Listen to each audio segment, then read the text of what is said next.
Senhor Jesus, nós te agradecemos por mais uma vez estarmos reunidos em Teu nome. Pedimos, Senhor, que desde já nós possamos absorver essas emanações fluídicas que estão nessa casa, todos os fluidos harmônicos que a espiritualidade preparou para nós, possamos esquecer as atribulações do dia a dia,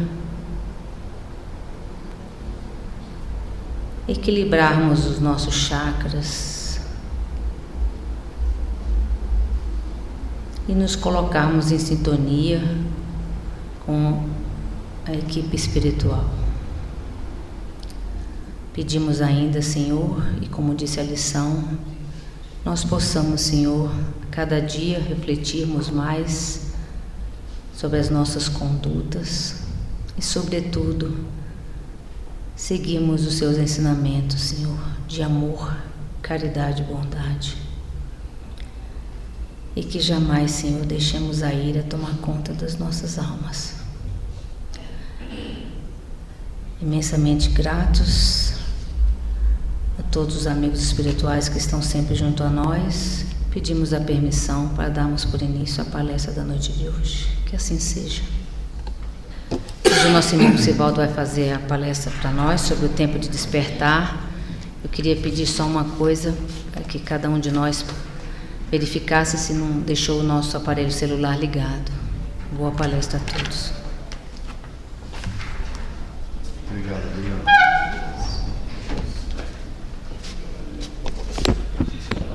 Sejamos todos bem-vindos, boa noite a todos. É uma alegria, mais uma vez, nessa semana que nós estamos no processo de comemoração de mais um ano em que essa bendita casa que nos alberga e que faz com que a revivência do Evangelho de Jesus seja pensado, sugestionado, sobretudo, vividos por todos nós. Nós hoje vamos falar de um tema bem leve, bem tranquilo, né? Tempo de despertar. É um tema que nos incomoda, ou pelo menos deveria nos incomodar a todos, né? Porque desde épocas imemoriais, o Cristo planetário, que segundo informações da ciência, esse orbe tem 4,5 bilhões de anos. E antes desse orbe ser, o Cristo já era, já existia e já tinha esse comprometimento de fazer com que as almas que o Pai Celestial colocou sob sua tutela pudessem alcançar a luz. E nós fazemos parte então dessa humanidade que ainda habita um mundo de expiações e provas, em que pese temos a certeza que o começo do mundo em regeneração já está em franco andamento, mas infelizmente nós, os seres humanos que habitamos, na esmagadora maioria, ainda, se conhecemos o ensinamento crístico, estamos ainda estacionados nas nossas ilusões e esquecemos que no projeto de Deus nós seremos luz, mesmo que nos dias que correm muitos de nós ainda sejamos como uma luz muito pequena, que muitas vezes não consegue sequer iluminar os nossos próprios passos. Mas vamos fazer uma reflexão nesse tempo que nos é dado a respeito disso. E quando eu falei da beleza, da bondade, da misericórdia do Cristo, a gente entende que desde todas as épocas ele tem tentado fazer com que alguns seus enviados tentem fazer com que a humanidade terrestre nos albergue e, sobretudo, nos esclareça sobre o projeto de Deus para nós. Então, nós poderíamos citar aí em 6 parcelas ou 6 eras de vivência, que é mais ou menos o que é o sermão profético do Evangelho de Mateus, e que nós estamos nessa etapa a vivenciar a 6ª dela, cujo chamamento é extremamente desconfortável para nós, mas necessário. No 6º dizer de Cristo no sermão profético, ele fala o seguinte: e por ser grande a perversidade de muitos, o amor de alguns esfriará. E aí nós vamos fazer a nossa reflexão partindo desse ponto. Com o advento do Livro dos Espíritos, lá em 1857, o mestre Kardec já trazia então a comprovação de que a nossa vida, ela era eterna, mas nós estaríamos a viver ela em etapas. E depois disso posto, no prosseguimento da obra, ele chega na 3ª obra da codificação kardeciana, falando do Evangelho de Jesus, fazendo com que nós entendêssemos que o crescimento é individual, e quanto mais nós estivéssemos próximos da moral crística, mais nós estaríamos alinhados com o necessário caminho. E o interessante é que naquela época nós vivíamos ali, basicamente terminando o Iluminismo, começando o Renascimento, onde teve um grande choque.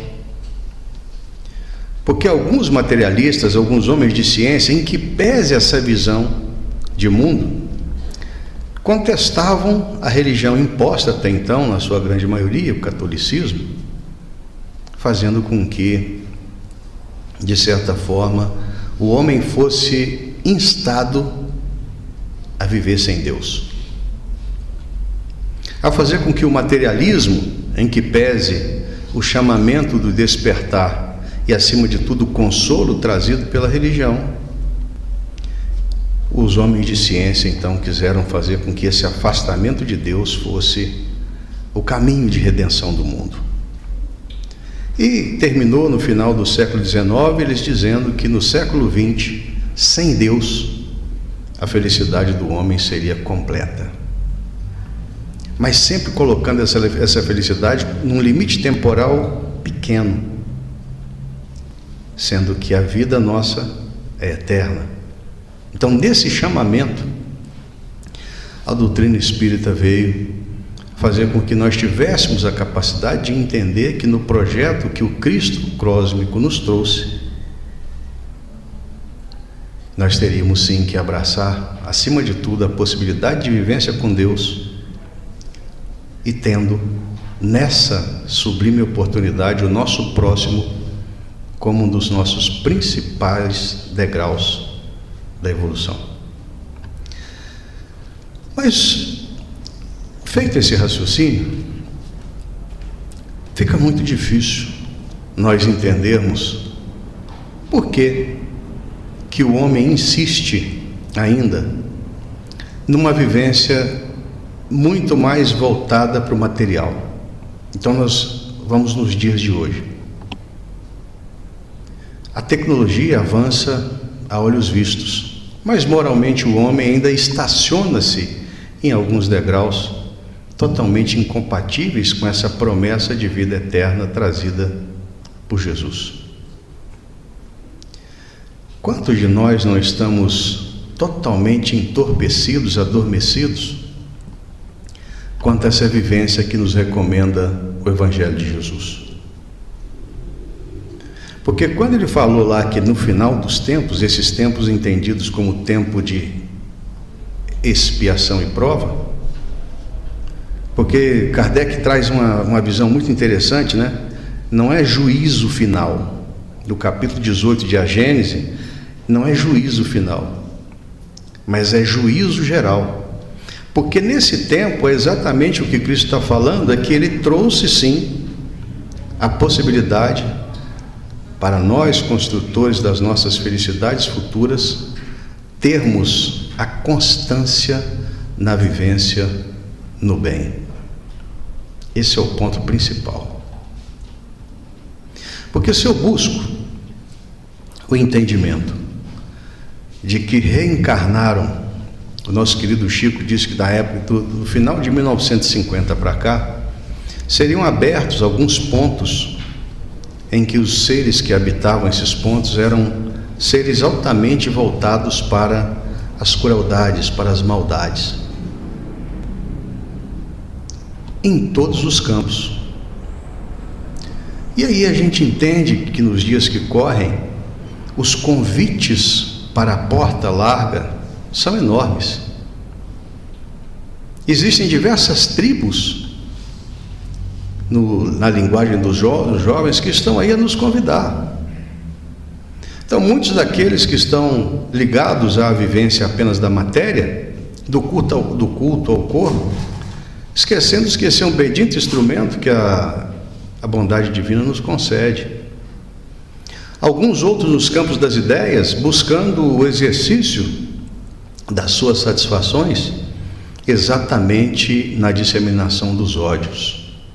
Vide as mídias sociais convidando as pessoas para fazerem parte de situações odientas de todos os matizes. Grupos enormes que são contra a vida, porque são a favor do aborto, convidando-nos exatamente para entrar nesse viés, dizendo ou compulsando muitas das nossas irmãs que têm esse bendito instrumento chamado possibilidade de gerar vida, feito com que esses seres altamente privilegiados pela bondade divina, que pode ter um processo reencarnatório todo próprio, sejam retirados dessa possibilidade. Então, muitos de nós nos aliamos à arte, à vivência nos mundos totalmente adversos da realidade, onde o modo de viver dessas criaturas nos levem para locais incompatíveis com a criatura que quer fazer com que a sua reforma íntima possa por ele ser empreendida. Tem um canal de televisão aí que tem um programa que, segundo dizem, eu não sou audiente, mas que confinam algumas pessoas e as têm ali para que outros possam ver o seu modo de viver. Então, muitas dessas criaturas têm sentimentos ou despertam emoções totalmente inconsistentes para a criatura que quer se elevar, se engrandecer. E aí, quando Kardec traz então esse 18º capítulo da Gênese, que fala sobre essa nova era, que fala sobre esse tempo novo, em que nós teremos, nesses tempos que são chegados, a oportunidade de testar a nossa fé. E esse é o ponto principal para a gente raciocinar. Muitos de nós estamos exatamente fora do entendimento que essa é a mais importante de todas as nossas encarnações. Porque se algumas oportunidades nós tivemos de testemunhar Jesus, e nós sabemos que grande parte daqueles que são profetentes da doutrina espírita hoje foram aqueles falidos de Roma, que eram contra o espiritismo, contra o cristianismo, depois renasceram no cristianismo e foram propagadores de grandes desacertos, como as cruzadas, como a Inquisição, e depois renascem então fazendo um compromisso com Jesus de buscarem se renovar enquanto pessoas, fazendo com que a sua vida fosse alicerçada por todas as possibilidades que o Evangelho nos traz. Então, se esses tempos são chegados, haverá nesse mundo em regeneração, em que as pessoas, porque a natureza não dá saltos, né? Nós não seremos, a partir do momento que entramos nesse planeta em regeneração, espíritos bons. O nosso corpo, logicamente, será melhor que esse, adoecerá menos. Muitas partes nem farão mais parte desse veículo físico.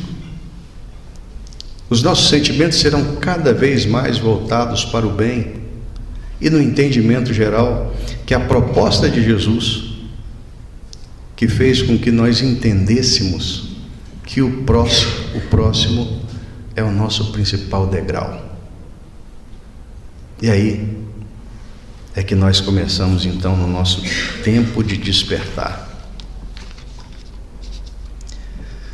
Quando nós preparamos a atual encarnação, a bondade e a misericórdia de Deus fez com que nós tivéssemos a capacidade de escolher a família que nós necessitaríamos que tivesse conosco. Alguns desafetos do passado, alguns seres pelos quais nós temos extremamente graves erros a reparar, que estão ali no cadinho purificador do lar, do ambiente do trabalho, do ambiente social. Nós erradamente temos essas criaturas como nossos agressores, esquecendo-se que ninguém paga sem dever. Então sinto dizer àqueles que pensam diferente que hoje nenhum de nós somos vítimas, parafraseando a nossa irmã Rosário, nenhum de nós somos vítimas dos desafios que nós estamos a passar. E nesse quesito é que a gente entende que esse tempo de despertar nos chama exatamente na vivência dos problemas que todos nós temos. Se nós formos lá no Evangelho de Jesus, lá no Evangelho de Lucas, no capítulo 22, no capítulo 8, versículo 22 a 28, é aquela passagem em que Jesus, com os seus discípulos no barco, pede que se lancem no lago de Genezaré para passarem para outra parte. E aí, eis o momento em que o mar começa a ficar revolto e o Jesus entra no barco, vai lá para a polpa do barco, acomoda-se e começa a dormir. E aí é o momento em que o mar começa a ficar revolto, até com que os seus discípulos, totalmente desesperados, diz a ele: Mestre, nós iremos morrer. Até que o Cristo aplaca então aquelas vagas, serena o mar, e diz a eles: como sois homens de pouca fé. E nesse tempo de despertar, esse quadro narrado por Lucas talvez seja exatamente o quadro que nós devemos focar e entender. Se não, vejamos, quando nós pedimos essa divina oportunidade do reencarne, o Cristo disse: olha, eu concedo e estarei convosco no barco. Mas muitos de nós, estando nesse barco, nós nos perdemos na nossa infinita maré de ilusões. Sheila, que é um espírito que o Chico tem muita afinidade, dizia que quando os pontos mortos que existem em nós governam a nossa vida espiritual, nós estamos fadados ao insucesso. Então isso é porque no momento em que nós, estando no barco com Jesus, e vamos supor, o mar nada mais é do que a nossa vida, E o barco são as oportunidades que nós temos diariamente na convivência com as pessoas que nos são próximas. Mas muitas das escolhas nesse barco, em que nós temos o leme dele, nós mesmos fazemos com que ele vá para locais de tempestade. E aí, esses pontos mortos que existem em nós são os nossos ressentimentos, as nossas mágoas, os nossos egoísmos, os orgulhos desmedidos, o individualismo feroz. E nessas épocas, nós nos perdemos nas divinas oportunidades de, estando com Jesus no barco, colocá-lo nas nossas vidas para uma convivência diária. E essa convivência são os exemplos infindáveis no roteiro seguro que o Evangelho dele nos concede. E aí, muitos de nós, no momento em que a dor chega superlativamente, é que lembramos que Jesus está no barco e clamamos por ele. Mas nesse ponto, o entendimento mais interessante que nós deveríamos ter é que nós não precisamos despertar Jesus. Ele está desperto. Até porque a concepção crística está em todo esse planeta, está em todo esse orbe. Então nós podemos estar sempre sintonizados com ele. E não tenhamos dúvida que o projeto que Deus tem para nós e que o Cristo é o nosso modelo e guia é o melhor. E nesse entendimento, a gente busca entender que muitos daqueles que são os continuadores dessa proposta crística, dentre eles Paulo de Tarso, que a gente se recorda que também estava, em que pese o convite do Cristo era feito a ele, estava dormindo quando ele estava ali buscando a fazer o perdimento de muitos cristãos. E no momento da crucificação, do perdimento de Estevão, ele foi aquele ser que teve no olhar compassivo de Estevão como se fosse o próprio Cristo a perdoá-lo. Mas ele ainda não despertou. Necessitou ir até a estrada de Damasco e ali então teve o chamamento de Jesus. Mas e nós? Como é que nós estamos no quesito despertar? Não tenhamos dúvida, todos nós temos um mandato, todos nós temos uma missão. E muitos de nós não entendemos ou não queremos entender essa missão. No meio espírita, muitos de nós queremos um cargo na casa espírita, queremos uma posição de destaque, queremos ser um orador proeminente, queremos ser um médium de possibilidades, mas é esse o projeto de Deus? Lembremos daquele endemoniado gadareno, quando Jesus o curou, e ele falou: Senhor, a partir de hoje vou te seguir. Não, se queres me seguir, vai para o seu lar e demonstra todo o amor e toda a graça que o Senhor fez por vós. Então o nosso mandato, a nossa missão muitas vezes está circunscrita no ambiente doméstico, para que nós tenhamos a capacidade não de ver a intolerância do outro, mas testar a nossa tolerância frente aos desafios que nós temos. É não ver a impaciência do outro, mas testar a minha própria.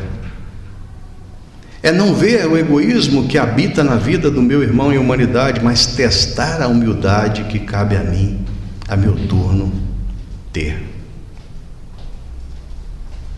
Porque esse chamamento, e aí nós acreditamos que ainda é tempo, que nós podemos ser compulsados como os trabalhadores da última hora, quando a vinha do Senhor nos convida diuturnamente a sairmos da esfera dos admiradores da obra de Jesus para ser os vivenciadores dos seus ensinamentos evangélicos,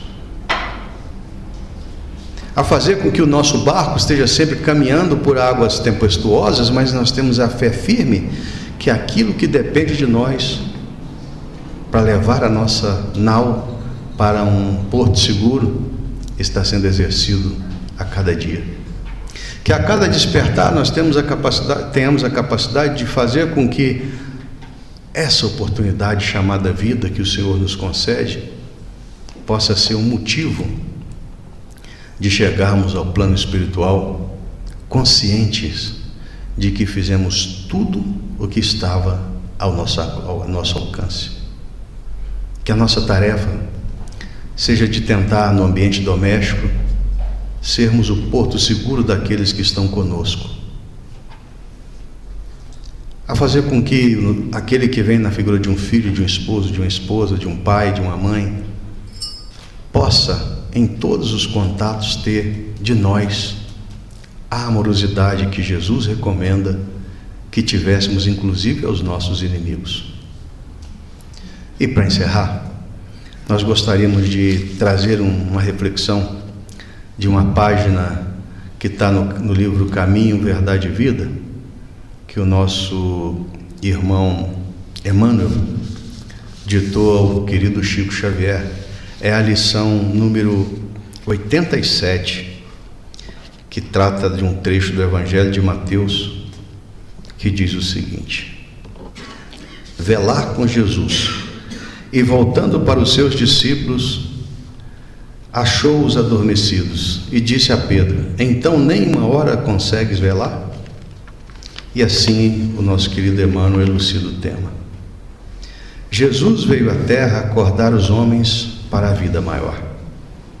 É interessante lembrar, todavia, que em sentindo a necessidade de alguém para acompanhá-lo no supremo testemunho, não convidou os seguidores tímidos ou beneficiados de véspera, e sim os discípulos conscientes das próprias obrigações. Entretanto, esses mesmos dormiram, intensificando a solidão do divino enviado. É indispensável rememoremos o texto evangélico para considerar que o Mestre continua em esforço incessante e prossegue convidando e convocando os cooperadores devotados à colaboração necessária. Claro que não confia tarefas de importância fundamental a espíritos inexperientes ou ignorantes, mas é imperioso reconhecer o reduzido número daqueles que não adormecem no mundo, enquanto Jesus aguarda resultados da incumbência que lhes foi cometida. Olvidando o mandato de que são portadores, inquietam-se pela execução dos próprios desejos e observam, em grande conta, os dias rápidos que o corpo físico lhe oferece. Esquecem-se de que a vida é a eternidade, que a existência terrestre não passa simbolicamente de uma hora. Em vista disto, ao despertarem na realidade espiritual, os obreiros distraídos sobre o chicote da consciência e anseiam pelo reencontro da paz do Salvador, mas escoando-lhe aos ouvidos as palavras endereçadas a Pedro: então nem por uma hora pudeste velar comigo? E em verdade, se ainda não podemos permanecer com o Cristo ao menos uma hora, que pretendemos da união divina para a eternidade? Que essa reflexão possa nos trazer a todos cada vez mais o compromisso conosco mesmos de fazermos com que essa que é a melhor das nossas encarnações possam fazer com que em todos os momentos das nossas vidas nós seremos os testemunhos que Jesus espera de cada um de nós. Fiquemos em paz.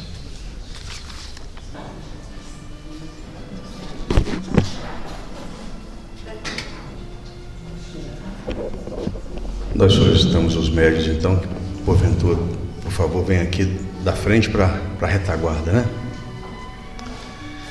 E é nesse momento que nós erguemos o nosso pensamento à divina figura do nosso Mestre Jesus, e que possamos recordar dele ali às margens do lago de Genezaré. De estatura justa, de cabelo sobre os ombros, com aquele olhar compassivo buscando o íntimo de todos aqueles que o buscavam. Ressoava nas suas memórias a divina promessa: vinde a mim todos vós que sofreis e estáis sobrecarregados, que eu serei o vosso alívio. Jesus amado, somos todos viajantes dessa sublime oportunidade chamada vida. Muitos de nós ainda adormecidos frente aos compromissos por nós assumidos. Somos gratos, Senhor, pela família que nos destes, pelo país que nos alberga. Suplicamos, Senhor, sobretudo, que a nossa coragem e a nossa fé seja de cada vez mais buscarmos a vivência nos vossos sublimes ensinamentos. Sonda os nossos corações, os nossos pensamentos, Senhor. Alivia as nossas dores, fortalece a nossa fé. Olha por todos aqueles familiares queridos, Mestre, que se encontram nos leitos de dores dos hospitais. Faz, Senhor, com que essa humanidade tão adormecida possa voltar-se para vós. E é com a prece que um dia nos ensinamos que nós selamos essa súplica. Pai nosso que estais nos céus, santificado seja o vosso nome. Vamos nós ao vosso reino, seja feita a vossa vontade, assim na terra como nos céus. O pão nosso de cada dia nos dai hoje, Senhor. Perdoa as nossas ofensas na medida em que nós perdoamos aos que nos ofendem. E não nos deixeis cair em tentação, mas livrai-nos do mal. Que assim seja, graças a Deus. E com essa prece é que suplicamos ao nosso Pai de bondade e misericórdia infinita que nos dê a permissão para encerrar a primeira parte da nossa reunião. Que assim seja.